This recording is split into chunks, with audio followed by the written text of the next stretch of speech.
Fala pessoal, bem-vindo à aula número 82 de C aqui do canal de Aluno para Aluno. E nessa aula aqui, que é uma continuação direta da aula TT1, nós vamos continuar lidando com arquivos na linguagem C. Só que dessa vez, nós vamos ler dados do arquivo que a gente criou na aula anterior. Então na aula anterior, se você assistiu, nós criamos um arquivo chamado teste, e dentro daquele arquivo a gente escreveu pão com mortadela. Na aula anterior nós criamos esse arquivo e escrevemos através do nosso código.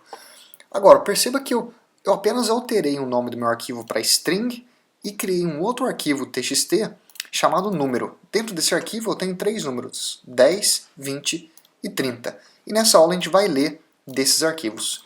Então vamos lá, sem mais enrolação, vamos iniciar aqui a escrever o nosso código. A primeira coisa que eu vou fazer aqui é criar o nosso ponteiro para o tipo de data file, como a gente viu na aula anterior. Então eu vou fazer file. Vou dar um nome para o meu ponteiro, que eu vou chamar de file também. Então tá aqui, criamos ele. Se isso aqui não está fazendo sentido, só voltar uma aula que eu fui um pouquinho mais devagar fazendo isso aqui. E eu vou dizer que file vai ser igual a fopen, mesma coisa da aula anterior, fopen. E o que a gente coloca aqui? Coloca o nome do nosso arquivo, que eu vou dizer de... Qual que é o nome aqui? Primeiro arquivo que a gente vai ler vai ser o arquivo número. É esse arquivo que eu estou querendo abrir. Então o primeiro argumento que eu tenho que passar aqui é o número.txt. Por que eu não estou especificando o diretório que esse arquivo está situado? Porque o código está sendo compilado no mesmo diretório onde esse arquivo está, o arquivo txt está localizado. Se eu quisesse especificar um diretório c, barra ao contrário, se eu quisesse especificar um diretório, eu poderia especificar aqui. Certo? Para essa parte que eu acabei de comentar também, se você caiu aqui de paraquedas, dá uma olhada no anterior que eu expliquei melhor como isso aqui funciona. Certo, e o que é a segunda parte aqui? Lembra que nós falamos que nós podemos colocar aqui três letras, a letra R para ler de um arquivo, a letra W para escrever em um arquivo e a letra A para alterar um arquivo? Como nesse caso a gente está querendo ler de um arquivo, eu vou colocar a letra R. Então tá aqui, especifiquei onde que o meu ponteiro tem que estar apontando. Essa função nada mais faz que retornar um ponteiro para o nosso ponteiro file. Certo? Especifiquei isso. Agora, eu posso fazer na próxima linha, o que eu vou fazer aqui vai ser o seguinte. O que tem dentro desse nosso arquivo número que a gente está tentando ler? Três números inteiros, 10, 20, 30. Você lembra da função scanf? A função scanf era mais ou menos assim, não seria? Se a gente quisesse ler do usuário, se nós soubéssemos que o usuário fosse digitar três números inteiros um depois do outro, a função scanf seria mais ou menos assim, ó. E aqui eu teria que colocar três variáveis. Não seria mais ou menos isso aqui? Eu teria três variáveis de tipo inteiro x, y, z, e se eu souber que o usuário vai digitar três números inteiros, eu jogaria um scanf dessa maneira.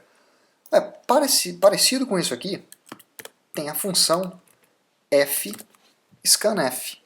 Você lembra que na aula anterior a gente viu a função fprintf, que era para dar um printf, teoricamente, em um arquivo?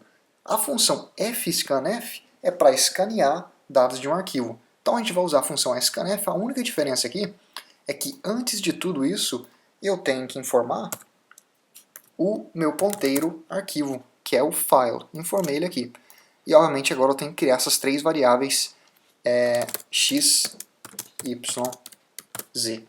Então olha só, tá aqui, criamos as nossas três variáveis, chamei a função fscanf, que está dando um scanf no arquivo file, no arquivo nosso ponteiro file que está apontado nesse camarada aqui, e aqui eu tenho o mesmo modo, a mesma distribuição que a gente veio usando em todas as aulas para o comando scanf. A mesma coisa, só tem que alterar um pouquinho. Certo, a gente vai ver que existem algumas limitações para isso aqui, mas por enquanto a gente está iniciando, vamos seguir. O que a gente tem que fazer no final?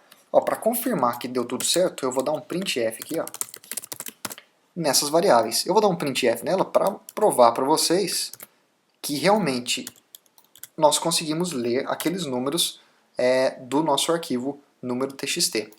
E aqui no final a gente tem que dar aquele fclose, não esquecer de fechar o nosso arquivo. Está aqui o nosso fclose. Terminamos então. Acredito que deve estar bem claro. Essas duas linhas aqui nós vimos bem na aula anterior. Isso aqui deveria estar tranquilo. Criei três variáveis. Utilizei a função fscanf, que nada mais é que a função scanf com uma pequena modificação, ou seja, nós temos que informar primeiro aqui, ó, o ponteiro para o nosso arquivo. E obviamente o nome, em vez de ser scanf, é fscanf. Aí eu dei um printf nas minhas variáveis x, y, z para provar que realmente nessa linha nós demos um scanf corretamente, e depois eu fecho o arquivo na última linha. Vamos dar um executar? Olha só, 10, 20, 30.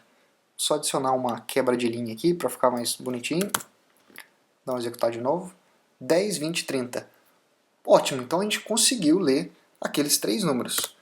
Aí pode surgir algumas perguntas. A primeira pergunta que poderia surgir é: lembra que quando eu falei na aula anterior para escrever em um arquivo utilizando a letra W aqui, o programa, caso esse arquivo ele não exista no meu computador, o nosso programa vai tentar criar esse arquivo para nós no nosso programa. Ou seja, se ele não existe, quando a gente está escrevendo em um arquivo, o programa tenta criar o arquivo para nós. Só que no caso, quando a gente está lendo, vamos supor que esse arquivo número não existisse na minha área de trabalho. No caso, ele existe.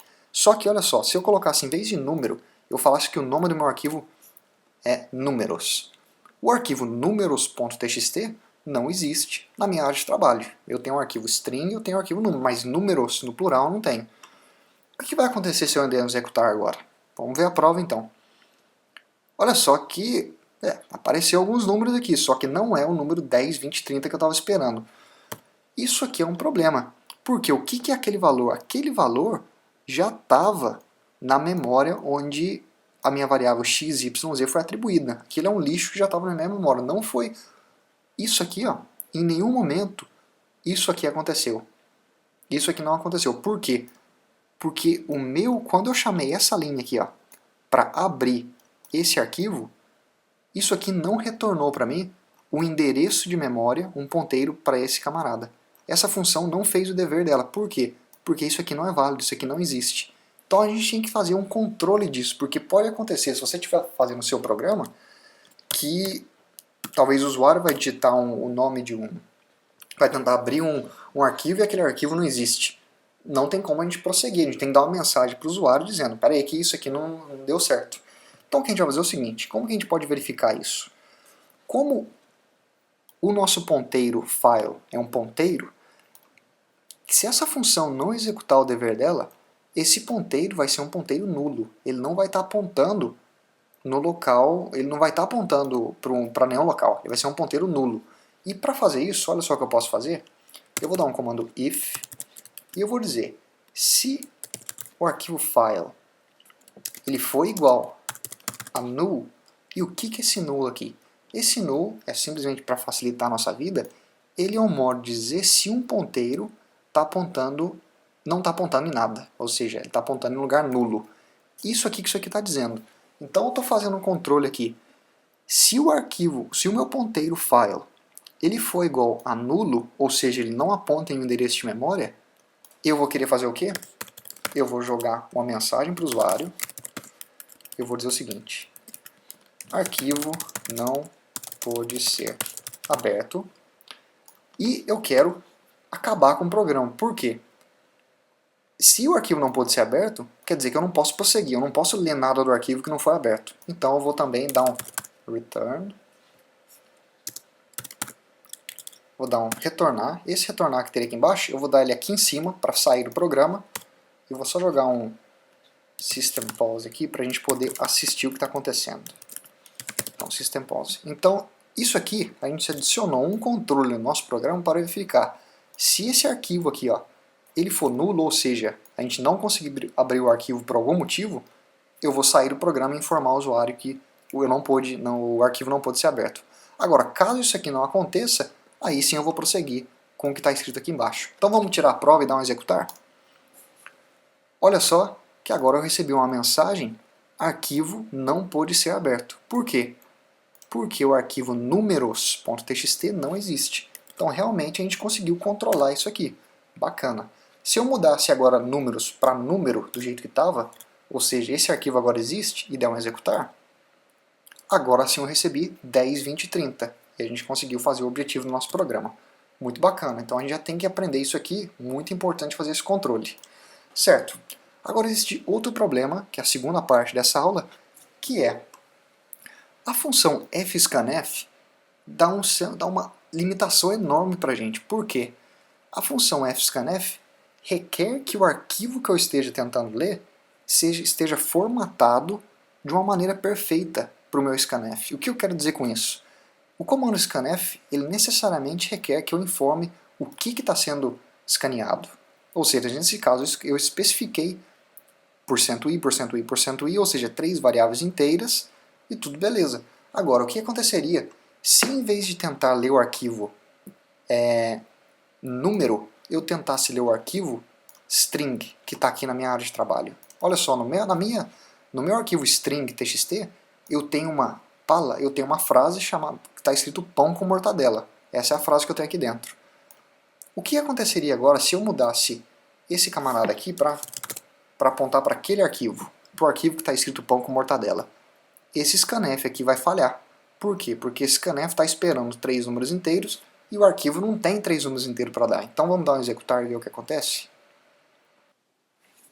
Olha só que de novo a gente não recebeu o que a gente estava esperando aqui. Por quê? Porque dessa vez nós estamos tentando ler o arquivo string.txt, que nós sabemos que o que tem dentro desse arquivo é uma string, não os 3 números inteiros que nós especificamos lá no nosso programa.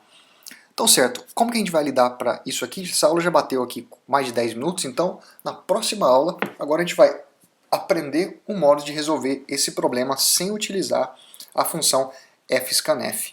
Como sempre, se essa aula aqui te ajudou, não deixe de meter um curtir aí no vídeo, que ajuda bastante o canal. Se você está fazendo faculdade, não deixe de compartilhar com o pessoal da sua sala. Pode ser também de ajuda para eles e também ajuda muito o canal a crescer.